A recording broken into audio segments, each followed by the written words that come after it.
So, what's the pattern that you see often in entrepreneurs who want freedom but are still kind of stuck in that hustle? Do you coach for their first shift and move them from that hustle into more of a freedom? I think it also is important though to, if you're entering the space, if you're in business right now, that's fantastic. I love and admire that.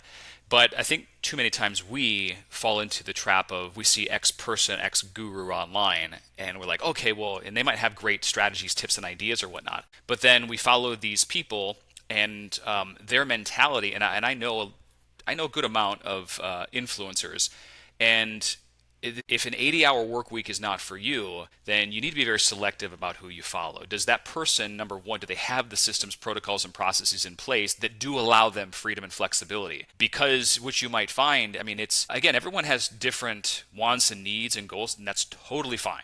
But if your goal is true freedom and flexibility, you need to understand, does this individual on the surface level, maybe they might have it, but internally they're just some entrepreneurs, they can't shut it off. Now some of them like that. They're always on a quest for more, they barely sleep. They're doing all this, but then what happens? I mean, if you have a family, your family life gets left out. And Mm. or you might not get time to recharge. Now, I think there has to be strong harmony. So I would be careful who you get advice from, number one, and make sure that Yes. they really align with your attitudes, values, and beliefs. So that's one thing. And then, breaking the pattern of thinking that you have to do everything is also another important. Now, I will say, and from a lot of entrepreneurs, doctors, and business owners that I've coached, you should get your hands dirty to figure out like the key performance metrics, like KPIs, what you kind of need to make things successful